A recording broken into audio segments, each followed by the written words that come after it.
came out 10:30 this morning. Same guy, Ollie Connolly, said, update, Belichick has agreed to become the next UNC coach. Belichick handed the school a 400-page organizational Bible with structure, payment plans, staffing choices, etc., decisions on whether to commit with UNC. He's expected to know their decision within 24 hours. Belichick's Bible would require historic levels of investment from the school, includes salary minimums position by position, and a willingness to hire two staffs, a coaching staff run by Belichick and a recruitment staff run by a sitting college GM who would require a buyout. Belichick has a college and pro vision of his updated manual and has shared it with other schools and NFL teams. But he drafted a new one specific to UNC that touched on every aspect of the program and school. Will need to get sign-off from AD, chancellor, trustees, and boosters. There has already been pushback from the group of 13 trustees with input from wider faculty. The investment would overhaul the school's approach to football. Belichick unsure if the school will meet the demands and is unwilling to negotiate at all. I mean, that all sounds very Belichick-like. I mean, he's at a point in his career, like, why would he cave to any of their demands, right? Mm-hmm. He set the standard, and now they just got to meet it. If you're an organization, if he's literally making it a professional program, right? That's what it all sounds like. He's literally making the college game a pro deal. Yep. I mean, they are now, if you think about it. I mean, they're not only... They're getting there, for sure. Yeah. I mean... Yeah, so it seems like Bill's just trying to bring like more of the structure organizationally to the college game, which I think, I think it's great. Yeah, in this NIL type of world that we live in now for college sports makes a lot of sense. Well, when you look at some of the facilities that these universities are investing in, the locker rooms, the player basically payroll at this point. Yep. Nutrition. I feel like a lot of the college programs, the big time college programs, have already gotten there, and for what they're paying coaches, and maybe the assistant coaches pay at the college level hasn't come up quite to that level. But as far as a structure with, with lifting and obviously the academic requirements, they're pretty close to being a professional, program. The travel involved. I mean, the college playoff now. I mean, they're basically like a minor league to the NFL, in my opinion. I love how he's trying to set it up where there's like a general manager where the hoodie's not out there, grinding on the recruiting trail and dealing with all the NIL garbage that, that's going to irritate him. Yeah, and I know a lot of basketball teams have started doing that sort of GM, having a GM role, like Woj. That's what he left to go do, left ESPN to go do at St. Bonaventure, I think it was called. But I know that's been really starting to become more popular in basketball. It would be a really cool thing to see happen in college football too. It's almost needed, right? Yeah. I mean, if you want to shift all your focus to coaching, which is great. Yeah. I mean, that's going to take a lot off his plate. If this all goes through, he has a GM that he can trust and just let him be the coach. I love that he's also setting up, was it his kid to be the next coach in line? Yep. Like, I mean, the way to plant your legacy. Also, is this where his girlfriend goes to school too?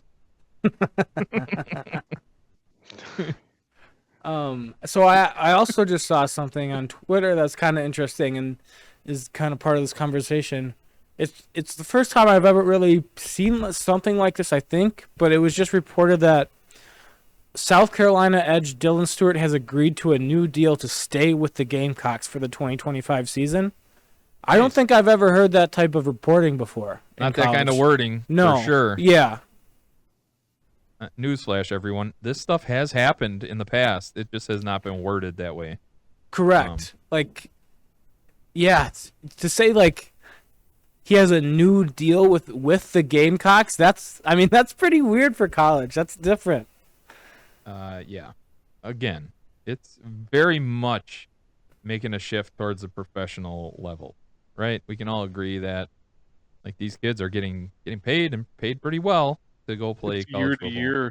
It's a year-to-year deal with a lot of these teams.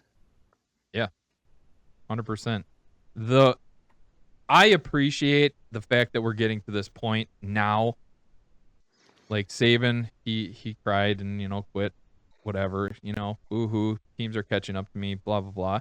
But those big schools were doing this crap just behind closed doors for a very long time and not getting caught. And like now it's just everyone can do it, right? Now it's legal. They're putting it out there. Yeah, And I do think we are going to a point where they stop becoming student athletes and instead are just employees of the school, and they have no educational obligation at all. It does seem like we're headed that way. I think there's always going to be a check that. Prior to this stuff and it being legal and whatever, weren't college athletes employees of the school anyway? No, not technically. Are you sure? I mean, they signed the contract. Not like league. Yeah, but they're not like. I mean, you can like make the semantic argument that like technically they're employees of the school because they bring in money, but they were not like legally considered employees, and now they are. Well, you're Or signing they a could commitment. be. They could be. They're not You're yet. signing a scholarship commitment, but that's a lot different than a compensation payroll scenario too, to where Is it I though? think I think the NIL deals are more handled by the boosters, right? And by other They're third-party supposed to be. entities. Supposed to be. But if you look at it, an employee, you can be fired as an employee. You can lose your scholarship, right? A school can pull your scholarship, therefore canceling your employment to that school. Prior to any of this NIL stuff, like I get what you're saying, but like there's like it's very much like an employment like opportunity, but it's like legally and under the law it's not. Yeah, I mean, there you're also talking semantics as well. Like, how long was the NCAA fighting for, you can't use our likeness for how, like, come on, dude. They're making a ton of money off these kids. They were paying them in scholarships and whatever extra benefit you got out of being a student athlete. Now it's just these kids can demand a little bit of money and they can get paid for doing so. So, like, I think ultimately, like, the employment throughout it all, these kids were the employees, the employer is the school. Now they're just getting a little bit more compensation, and it's wide out in the open for people to know. Like, you're making millions of bucks as a player. Congrats to you. Yeah, you are employed now, right? I don't know. I think either way, the school was kind of in control, and the kids were just at the mercy of that school. I think there's a difference between employment and compensation, though, right? Think so? That's kind of where I'm getting at, is like I think we're heading towards employment more than compensation. Like, I don't think in 10 years kids are going to be required to go to school at all for these programs. Like, I think they're just going to have to come to football practice and play football, and that's it. I mean, that's going to cross a very, very big line if Why? it becomes that. At the end of the day, they're schools still, right? Yeah. No, I mean, students. colleges are businesses, Oh, first and foremost. I agree with that 1,000,000%. Totally agree with that. But, I mean, in the shadows, they still have to say, well, you got a degree from us. Whether or not if these they're kids are playing actually football. going to school, like, I don't know. I will tell you this. Either way, a school is going to get you on the field. Either way, they're going to pass you in a classroom. I know someone at the Division III level was failing a class miserably, failed the final, and walked in, and the teacher's like, I changed your grade, and you got a C. You have advanced, and congrats. Like, they do whatever it takes to keep you eligible. Again, it's a money-making business. It's going to say, does them money. NCAA have eligibility requirements there? To your point, there's going to be fraud and things like that come up, but I thought there were still eligibility. There is, but requirements, I mean, what are the odds that the NCAA is around in 10 years? I think slim. I don't know that that's a terrible thing if you get rid of the NCAA. No, I don't think it's bad either. I'm just saying, like, that no NCAA leads to no eligibility requirements, leads to no schooling, which leads to just direct employment from the school to these kids. So if you do that and you take the schooling out of it, like you don't even pretend to be, you're here for schooling, doesn't it just literally become a minor leagues for the NFL? Yeah. Yeah. And Yeah. then it's strictly a business.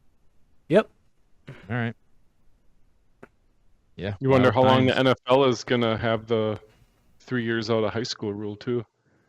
That you don't Well, start that- seeing guys being yeah. able to commit early and leave early or come right out of high school. Mm-hmm. Granted, physically, they're not probably ready to. We can have that debate. Maybe some are, but Yes. by and large, the opportunity to draft a Travis Hunter right out of freshman year. Right. Could see that. In some of the rare cases, right? Well, there's definitely cases. You can make that debate in the NBA too. Like there's been kids coming right out of high school and they've stunk. They just aren't ready, whether physically, mentally, whatever. And there's been plenty of cases where they were definitely ready to come out of high school and play right in the NBA. Ryan Williams out of Alabama, I believe that's their freshman receiver. 17 years old. Probably could help the Jacksonville Jaguars. Probably could help the New York Giants a little bit, huh? Yeah, dude's gonna have a spot in the NFL for sure. Yeah. So, wow. At the end of the day, you think do you think North Carolina is gonna give him the job? No. It would literally reshape their entire football program. It might. I mean, that's gonna reshape their whole organization. Yeah, I'm sure it's an insane amount of money that he's asking for. And the kid getting the job, I think, is where you're going to have some heartburn with the administrators and the president that, not only what if it don't work with Belichick, that we have his kid so from the already earmarked for a position. That would give me a moment of pause if I'm the administration there. From the reporting, it seems like everyone's pretty on board with Steve being the coach in waiting.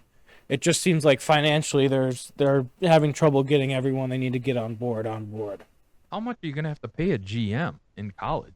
A lot.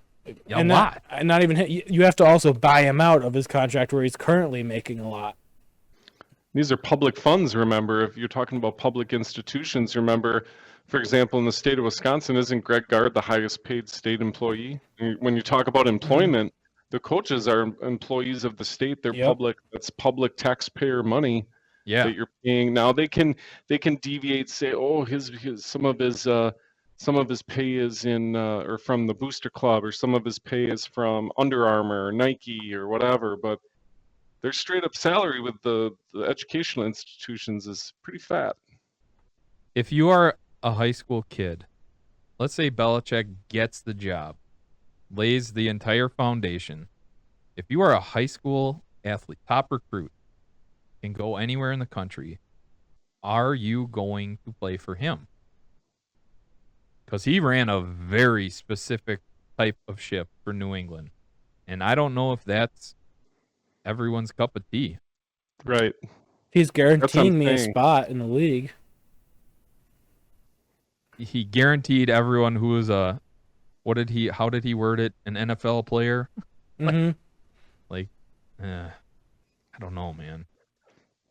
It's a very specific taste, and I don't know I don't know. I honestly don't know. I would love to go play there. The colors are fantastic. You get to beat up on Duke, which is fun, but yeah. I don't know, man. That's near and dear to your